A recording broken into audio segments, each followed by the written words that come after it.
Hi, I'm Stephanie. Taking your bike on a camping trip sounds like a fun adventure, right? So today I'm going to give you some tips on what to bring and how to pack your bike. This is what your bike should look like when you're ready to go. Everything you need packed safe and secure so you can enjoy the riding as much as the camping.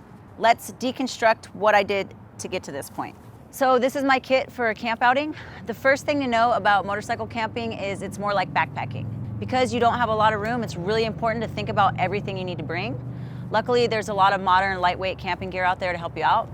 As you can see, you don't need a fully dressed touring bike. My basic setup is a sissy bar pack and a cargo net plus my saddlebags. So let's go through the list and get this bike packed. My big items are a tent, sleeping bag, and a sleeping pad. The tent is a lightweight two-person dome style with a rainfly, so it's really easy to set up and it's super compact to carry. I also invested in a good down sleeping bag. They pack a lot smaller than the synthetic bags and it'll keep you warm if you're camping later in the season.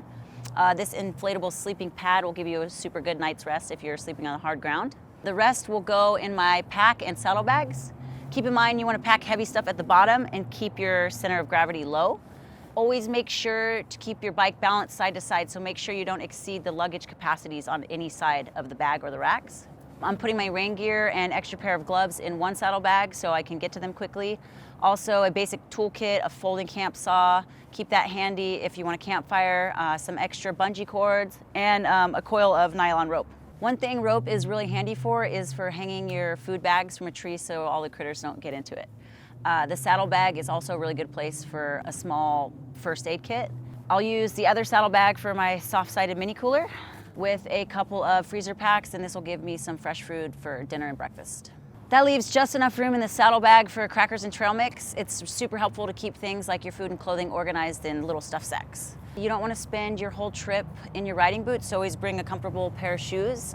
Sneakers are always good, hiking boots. I put these on the bottom of my pack in a plastic bag just in case they come back muddy.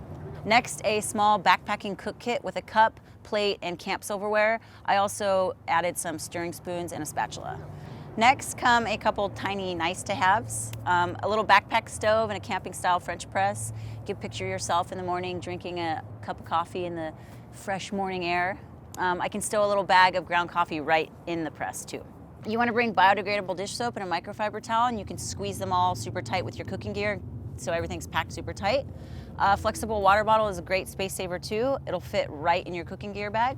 And you're going to want some extra lighting for your campsite, like a headlamp just in case you're going to need your hands free while you're working in the dark, plus like a small lantern to light up a tent, and always extra batteries just in case. I've saved the outside pockets on the pack for things I want easy access to: a pocket knife, waterproof matches, sunscreen, insect repellent, and a couple of granola bars just in case I get hungry on the road.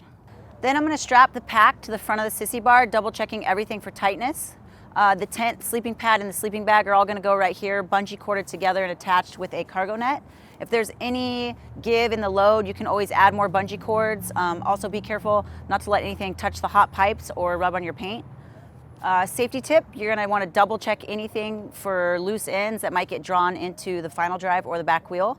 You don't want a loose strap or a loose bedroll locking up your back wheel, especially when you're at speed.